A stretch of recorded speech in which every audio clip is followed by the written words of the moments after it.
1, 2, 3, floppy doodle.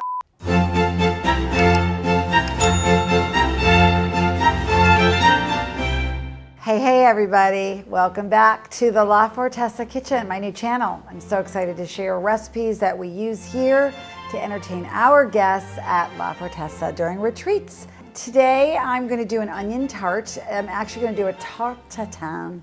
So I'm going to use this French pan that weighs 800 pounds, and we're going to make a nice tart for the inside of this. A Tarte Tatin is sort of like a reverse tart. I'm going to use several different types of onions. We have a spring onion here, and then we have a regular red onion. And then I'm even going to throw in some shallot as well. Actually, Claire was just asking me about this, and I like shallots because we call it shallots, so now I'm like completely confused. Shallots. Sorry. But this is a type of onion from the onion family. Are they tubers? I think they're tubers. Tubers, yeah. She asked if they were sweeter. I think that they're more mild, would be the way I describe them. So if you don't want as oniony. And the nice thing about these three is this is a brighter flavor onion and this is a sweeter flavor onion. So the first thing we're gonna do is we are going to put some butter in the bottom of this pan. And the reason we're doing that is because we are going to melt this butter and then we're gonna put the onions in it and then we're gonna caramelize it. So I'm gonna melt the butter over here and then start cutting onions. Boy, that is one heavy pan. No joke. So I've got to keep my eyes on that. It just has to melt. It doesn't have to caramelize because we're going to caramelize it with the onions. Easiest way to cut an onion is to cut one half, cut the other, and we're going to be cutting this into rings. I usually do a slice into the onion, and then I can pull off this light skin to reveal this really pretty skin underneath it. This is also a good recipe to do if you've got like onions that are like fading out. You know, we're all about zero waste here. You know, you're cooking them slowly, caramelizing them. All the sugars are coming out. So I can hear the butter behind me sort of sizzling, so I'm gonna turn it down. This is the stage you wanna get it at, and then you can just leave it here until you're ready to load it up. Got the oven preheated at 350. Okay, so here's a little trick. You know, this will roll around when you cut it, right? And some people are not as sure with a knife. So the thing to do is you just cut a little divot into it. You're gonna use that, but it makes it rest. So there's a little trick. So you cut them all about the same size, I'd say probably 1/4 inch. So you don't want them too thin, but you don't want them too thick, if that makes sense. Have you got a trick to stop crying when you cut an onion? Well, if you really cry a lot, so a red onion is not gonna make you cry. A yellow onion will probably make you cry.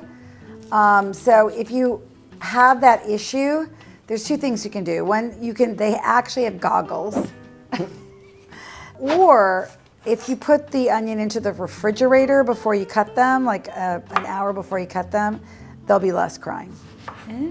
I used 2 small red onions, 3 small of the spring onions. But as you can see, it's like a varied grouping of onions.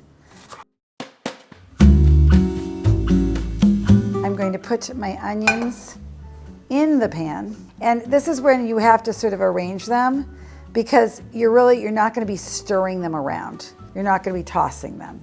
So you're doing your arranging and your artistic moment here.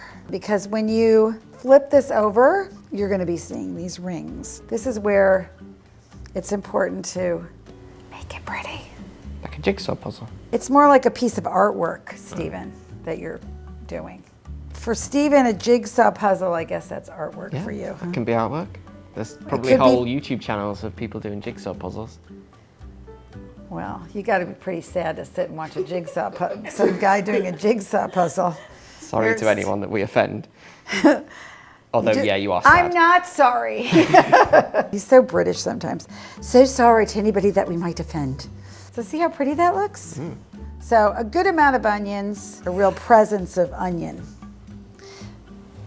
That's a great name of a book. It's a good name for a band. The Presence of Onion. Yeah. Oh, that is good.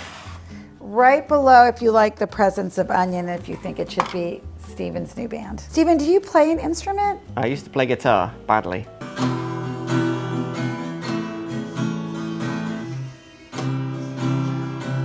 He used to play the guitar badly. I love it. All right, so we're gonna put this back on again. So you want it sort of on medium heat, not too high. They can be on here for 5 to 10 minutes. You really want them to caramelize on the bottom. No stirring, Stephen. Don't stir that. So we're just gonna leave it there and we're gonna let it go, and I'm gonna roll out the dough that's gonna go on top of it, and then it will go into the oven. So there's cooktop and oven in this recipe. The money shot, get it? Dough, money. Dough. Very good. Do you have a slang for money? Dosh. Dosh. Dosh. I like it. Rolling out the dosh. Rolling out the dosh. Okay, cool. I think they're messing with me. I think it probably means something dirty, and I don't know it. And they just love to mess with me. Look, it's like kind of like a heart. Aww. You know. In this case, it's important that it sort of fits. It's not going to overlap it much. It will a little bit, and I'll show you what to do. It also doesn't have to be super thin. I like this to be just a little bit thicker. Reason being, the onion is sort of a very strong flavor, so you want to have that texture of the pie dough below it, or the tart dough. This is thyme from our garden, and the best way to do thyme is just to kind of roll it around, and there's nothing like butter, thyme, and onions. That's a great flavor combo. So we have the thyme on here. We've salted it. So then what we do is we take this dough and we put it on here, and it's also easy to work with because it's thicker. And then you kind of fold it under.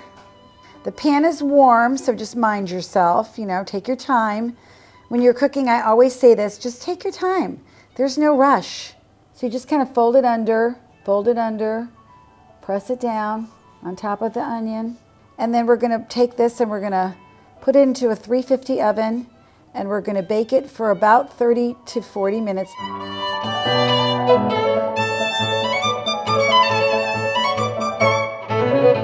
So we've got our onion tart out of the oven. I always like to just take a little offset spatula and just give it a little. Now, here's the deal. If all the onions don't come down, don't panic. I'm gonna show you how to put it back together again, because that's everybody's big fear. This is hot, so I'm going to use a towel, and I'm going to flip this guy over, and we're going to hope for the best.